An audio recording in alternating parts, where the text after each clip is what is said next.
Hello বন্ধুরা, good morning সবাইকে। তোমরা সবাই কেমন আছো? আশা করি তোমরা সবাই খুব খুব ভালো আছো। তো তোমরা অনেকেই বলেছিলে যে দিদিভাই তুমি একটা ডেলি ব্লগ করো। তো আজকে আমি ওরকমই একটা ভিডিও তোমাদের সঙ্গে শেয়ার করতে চলেছি। তো ভিডিওটা তোমরা না টেনে পুরোটা দেখার চেষ্টা করো, আশা করি তোমাদের খুব খুব ভালো লাগবে। তো আজকে আমি একটা জায়গায় যাব, এই জন্য ভিডিওটা সকাল থেকেই স্টার্ট করছি। মা ওদিকে রান্না বসিয়েছে, রান্না করছে। আমি স্নান টান সেরে নিই, আমার সোনামাকে স্নান করিয়ে ওকে রেডি করিয়ে দিচ্ছি। তো স্নান করে রেডি টেডি করানোর জন্য ওকে নতুন জামা পরাবো, ওই জন্য মার কাছে শুনে নিচ্ছিলাম যে মা কোন জামাটা পরাবো, কারণ আমরা আজকে এমন একটা জায়গায় যেতে চলেছি, সেটাই তোমাদেরকে আজকে এই ভিডিওর মাধ্যমে দেখাবো। তো চলো কোথায় যাচ্ছি তোমরা ভিডিওটা লাস্টে দেখতে পাবে। তো এটা দেখার জন্য তোমাদেরকে পুরো ভিডিওটা অবশ্যই দেখতে হবে। তো তোমরা ভিডিওটা পুরোটা দেখতে থাকো। তো আমরা এখন রেডি হবো। তো রেডি টেডি হয়ে একদম আমরা টোটোতে এসে ভিডিওটাকে আবার স্টার্ট করলাম। তো দেখতেই পাচ্ছ আমরা এখন রওনা দিয়ে দিয়েছি, মানে মার বাবার বাড়ি, মানে আমার মামা বাড়ি।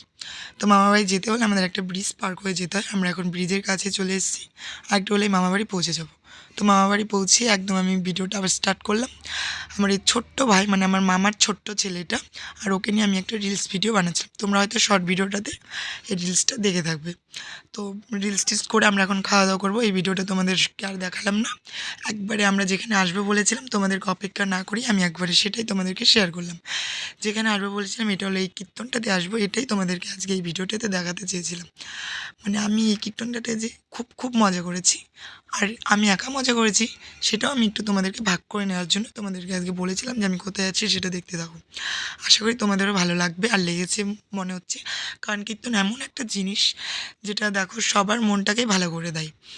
তো দেখো এখন সূর্য পূজার টাইম চলছিল, মানে এটা বিকেলের দিকে সন্ধ্যের দিকে হয়। দেখো সব রাধা কৃষ্ণ সেজে ওখানে বসে পড়েছে, আমার বড় মামার মেয়ে ওখানে সেজে বসেছিল। আর কীর্তনিয়াটাও এত সুন্দরভাবে এই সূর্য পুজোটা শেষ করেছে কি বলবো, খুব খুব সুন্দরভাবে।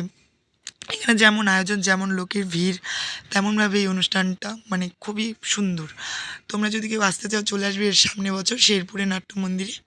অষ্টপ্রহর 3 দিন ভরে চলে, তো আমি শেষের দিনটাতে এসেছিলাম। আর এখানে এসে আমার ছোট্টবেলার বান্ধবীদের সঙ্গে দেখা হয়ে এতটা ভালো লেগেছে কি বলবো, খুব ভালো লাগছিলো। দেখো সবাই নাচ করছে। তো আজকের মতো ভিডিওটা এই পর্যন্ত। ভালো লাগলে তোমরা সবাই লাইক কমেন্ট করবে। Bye bye.